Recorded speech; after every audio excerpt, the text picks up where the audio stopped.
검푸른 어둠이 짙게 내리깔린 개성박 평원은 지옥으로 변해갔어. 먼 길을 쫓아온 홍건적 병사들의 입술은 갈라지고 눈빛은 공포와 피로에 찌들어 있었지. 그들은 지친 몸을 겨우 일으켜 이성계를 따라왔지만 이미 숨통을 조이는 덫 속에 들어온 뒤였어. 순간 거친 바람을 가르며 한 줄기 섬광처럼 측면에서 파란 머리에 악마가 튀어나왔어. 평강이었지. 그녀의 파란색 붙임머리는 마치 전장 위를 흐르는 강물처럼 휘날렸고 날렵한 몸짓으로 말 위에서 빠르게 자세를 낮추며 돌격했어. 놓치지 마, 전부 빼앗아. 그녀의 목소리는 짜릿한 쾌감으로 떨렸어. 평강은 자신이 살아있음을 오직 피와 보물 앞에서 가장 강렬히 느끼는 듯 했지. 금화와 보석이 그녀의 눈동자에 비칠 때마다 환희의 미소가 피어올랐고 날카로운 검끝은 차갑고 정확하게 홍건적 병사들의 갑옷 틈을 찔러 들어갔어. 비명과 함께 튀어나오는 붉은 피가 그녀의 흰 얼굴과 갑옷 위로 끈적하게 튀었어. 그때 뒤따라 달려오는 붉은 머리 온달은 완전히 광전사가 되어 있었지. 온달의 눈은 평소의 순한 눈빛을 완전히 잃어버리고 대신 야생의 짐승처럼 피에 굶주린 욕망만이 자리했어. 그의 빨간 머리는 이미 피로 흥건히 젖어 더욱 짙게 타오르는 불꽃처럼 보였지. 으하하하, 심장을 찢어라, 삼조고를 꽂아라. 온달은 온몸을 비틀어가며 거친 웃음을 터뜨렸고 그의 손에 들린 칼은 미친 듯이 춤추며 적들을 베어넘겼어. 그의 몸에서 튀어오른 피는 마치 전장의 꽃잎처럼 허공에서 흩어졌지. 그는 그것조차 즐거워하며 핏빛으로 물든 이빨을 드러내고 크게 웃었어. 더욱이 도망치듯 몸을 숨기던 이성계가 순간적으로 말머리를 돌려 다시 돌아섰어. 그는 얼굴에 떠오르는 잔혹한 미소를 감추지 않았지.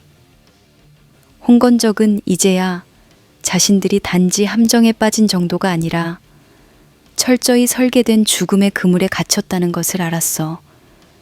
이성계가 전열을 무너뜨리며 놈들의 중앙을 찍고 들어갔을 때 평강과 온달의 삼조고 전사들은 이미 주변을 빽빽히 둘러 포위망을 완벽히 완성했지. 거대한 사냥감을 사냥하듯 그들은 하나씩 천천히 적의 숨통을 조였어. 붉게 물든 평원 위에는 절망에 빠진 홍건적의 비명소리만이 울려 퍼졌어. 달아나려 발버둥치는 병사들의 얼굴엔 죽음의 그림자가 짙게 드리워졌지. 병사들이 넘어진 자들의 시신 위로 넘어지고 칼날에 꿰뚫려 쓰러지며 들판은 온통 살점과 피로 얼룩졌어. 어지럽게 흩어진 시체들 사이로 전쟁마저 피하려고 하는 까마귀들이 하늘을 맴돌며 불길한 울음소리를 내었어. 평강은 피로 물든 칼끝을 내리며 전장을 바라보았어. 땅 위에 널린 금화와 보석, 홍건적들이 약탈한 값비싼 장신구들이 그녀의 눈을 즐겁게 했지만 그보다 더 그녀의 가슴을 뛰게 하는 건 바로 이 광기 어린 전투 그 자체였어.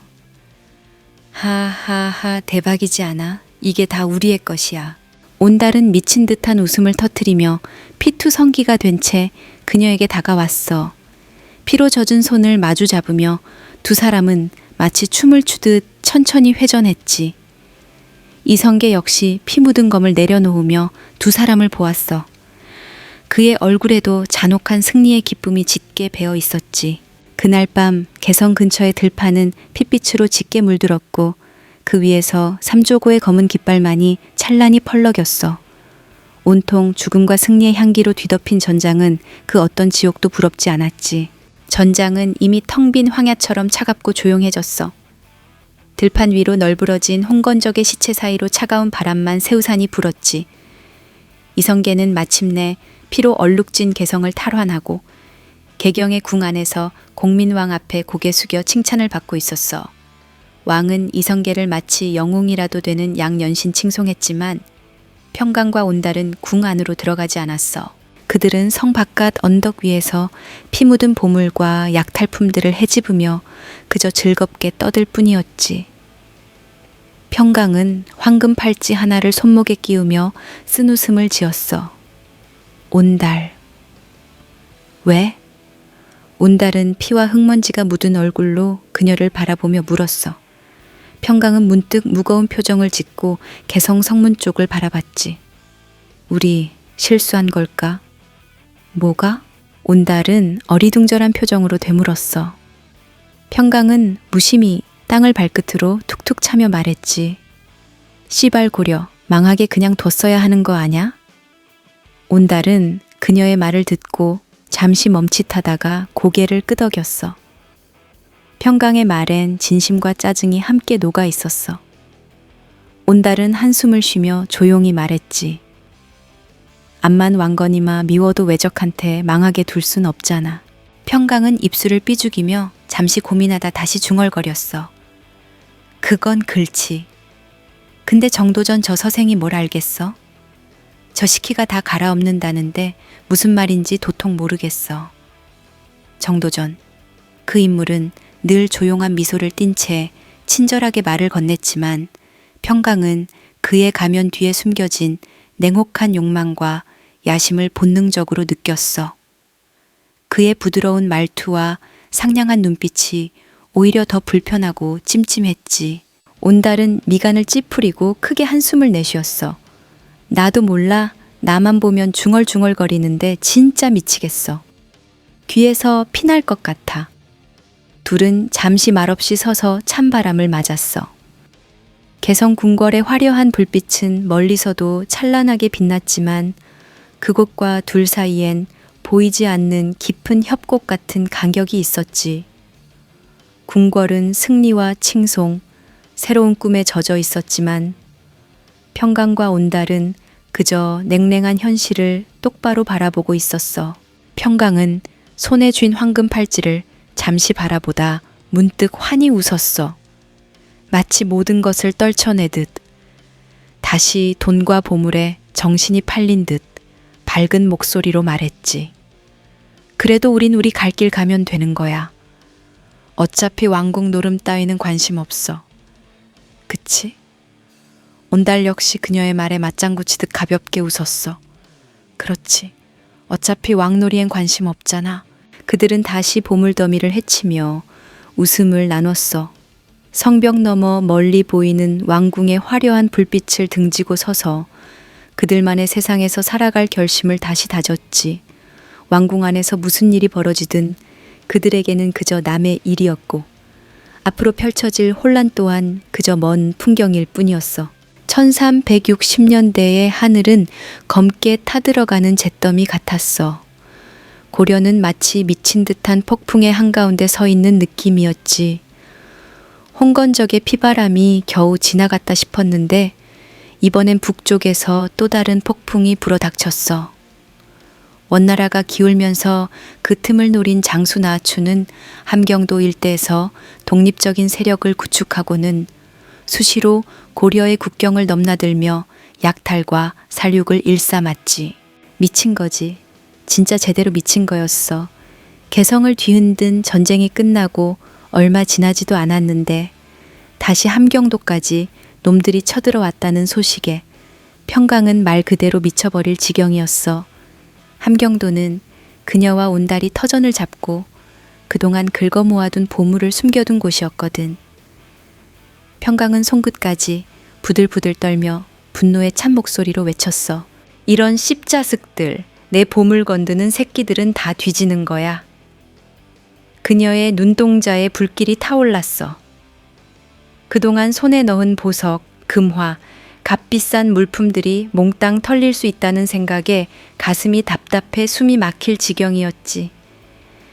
온달은 평강이 저렇게 격분한 걸 처음 봤어. 아무리 돈에 환장한 그녀였지만 이번엔 정도가 심했지. 하지만 온달도 이번만큼은 그녀의 분노를 이해했어. 자신들의 삶의 터전이 파괴되는 것은 참을 수 없었으니까. 가자 온달, 이젠 진짜 피를 봐야겠어. 평강이 외치며 재빨리 병력을 정비했어. 삼조고 전사들과 기병들은 피에 굶주린 늑대 떼처럼 달려나갈 준비를 마쳤지. 이성계가 굳이 도와달라고 요청할 시간조차 없었어. 그가 군대를 이끌고 개성 성문을 나설 무렵 이미 평강과 온달은 북쪽으로 질풍처럼 달려가고 있었지. 함경도로 가는 길은 황량하고 살벌했어. 바람이 칼날처럼 얼굴을 긁으며 지나갔고 대지 위로 말발굽이 내는 울림은 마치 전쟁의 북소리처럼 무겁고 끈질기게 울렸어. 밤낮 없이 달리는 말의 숨소리와 병사들의 거친 숨결이 공기 중에서 뜨겁게 엉켰지. 평강은 온달과 나란히 말을 몰며 가슴속의 분노를 누르지 못하고 다시 투덜거렸어. 온달, 나하추 저놈, 내가 직접 머리통을 베어야 속이 풀릴 것 같아. 온달은 그녀의 살기 어린 얼굴을 힐끗 쳐다보고는 웃었어. 그 웃음은 광기 어린 기쁨을 담고 있었지. 하하, 알겠어. 내 보물을 건드린 놈들이니 당연히 네가 목을 따야지. 평강의 파란색 머리칼은 달빛 아래 찬란하게 빛났고 그녀가 꽉 움켜쥔 칼자루 위로 손등의 힘줄이 붉어졌어. 온달의 붉은 머리는 마치 피처럼 강렬하게 흔들렸고 그의 눈엔 이미 전장의 광기가 서려 있었지. 마침내 그들이 함경도의 경계에 도착했을 때 나하추의 병사들은 이미 여러 마을을 짓밟고 다니며 온갖 약탈과 학살을 자행하고 있었어. 하늘엔 불타는 집들의 연기가 검은 구름처럼 피어올랐고 바람 속에는 마을 사람들의 비명과 고통이 비릿한 냄새와 섞여 떠돌았지. 평강은 그 광경을 바라보며 손끝까지 떨리는 분노와 차가운 살기를 동시에 느꼈어. 그녀는 온달과 전사들에게 차갑게 명령했지. 이 땅에 들어온 놈들은 단 하나도 살아나가지 못해. 하나도 남기지 마. 내 보물 건드린 죄는 죽음밖에 없어. 함경도의 들판 위에 삼조고 깃발이 검은 날개를 펼치듯 하늘 높이 솟구쳤고 평강과 온달은 병력을 이끌고 미친 듯이 달리기 시작했어. 그 순간 진짜 지옥의 문이 다시 열렸어. 찬 바람이 거칠게 몰아치는 함경도의 벌판은 여전히 잿빛 구름으로 뒤덮였어. 이 북쪽 끝자락은 나하추의 세력이 아직 손을 뻗지 않은 곳이었지만 언제 그들의 손아귀에 넘어갈지 알 수 없는 위태로운 상태였지. 다행히 평강과 온달은 이곳까지 북진해 주변에서 끌어모을 수 있는 병력들을 모두 합쳐 3,000에 이르는 기병 부대를 편성할 수 있었어. 마침 근처에서 나하추의 잔당들이 숨어들었다는 소식을 듣자 평강은 망설임 없이 그들을 향해 돌격을 명했어. 그녀의 눈빛엔 그 어느 때보다 절박하고 처절한 광기가 어렸어. 이곳은 단순히 그녀의 터전이 아니었어. 여태껏 피와 땀으로 쌓아온 보물이 잠들어 있는 곳이었으니까. 검은 깃발이 하늘 높이 치솟자 평강은 마을 위에서 소리를 질렀어. 가자! 삼조고 전사들이여, 우리의 고향을 빼앗길 수 없다. 절대로 심장을 찢어라. 병사들은 그녀의 광기 어린 목소리에 공명하며 미친 듯 함성을 질러댔어. 평강이 앞장서서 전장의 한가운데로 뛰어들자 삼조고 전사들도 뒤를 따라 사나운 맹수들처럼 돌격했지. 그녀는 처음부터 적의 머리를 따버릴 생각뿐이었어. 평강의 파란색 머리칼이 거센 바람과 전투의 혼란 속에서 흩날리며 마치 폭풍의 중심처럼 보였어. 적의 진영을 파고들며 그녀는 검을 휘둘렀고 적의 목덜미에서 쏟아지는 피가 마치 꼬집처럼 허공에서 흩날렸어. 온달은 그녀 옆에서 그녀의 처절한 모습을 지켜보며 입술을 꽉 깨물었어. 그는 오랫동안 평강의 곁에 있었지만 그녀가 이토록 필사적으로 칼을 휘두르는 모습을 본 적이 없었지. 단순히 돈을 향한 집착 이상의 무언가가 그녀를 움직이고 있었어. 그녀는 이 땅, 이 터전, 이 삶을 결코 빼앗길 수 없다는 강렬한 의지로 가득했지. 시발, 내 보물을 넘보는 놈들은 다 죽어. 그녀의 목소리는 분노로 뒤틀렸고 날카롭게 찢어지는 듯했어. 한 번의 칼날이 휙 하고 지나가면 적의 머리통이 허공으로 튕겨나가며 흩어졌지. 그 모습은 마치 춤을 추듯 아름답고 끔찍했어. 온달 역시 그녀를 따라 전장을 가르며 싸웠어. 그의 빨간 머리는 피와 땀으로 범벅이 되었고 검날 끝은 이미 무수한 생명을 꿰뚫고 지나갔지. 그럼에도 그의 눈길은 항상 평강을 향했어. 온달은 그녀가 가진 그 처절한 진심을 그 순간에 분명히 깨달았으니까 함경도의 차갑고 딱딱한 대지는 피와 시체로 뒤덮였어. 공기는 철의 비린내와 죽음의 악취로 가득 차 숨을 쉬기조차 버거웠지. 하지만 평강은 한치의 물러섬도 없이 계속해서 검을 휘둘렀어. 그때 온달이 그녀 곁에서 외쳤어. 평강 그만해. 이제 놈들은 충분히 죽었어. 하지만 평강은 멈추지 않았어. 칼끝에서 떨어지는 피방울이 그녀의 얼굴 위로 튀었지만 그녀는 신경조차 쓰지 않았지. 아직 아니야. 내 보물을 건드린 놈들은 단 하나도 살아남을 수 없어. 그녀의 비명 같은 외침이 전장 위로 메아리쳤고 병사들은 그 말에 다시 한번 용기와 광기를 품고 돌격했어. 그렇게 함경도의 벌판은 그녀의 처절한 진심이 빚어낸 피와 불길의 향연으로 타올랐지.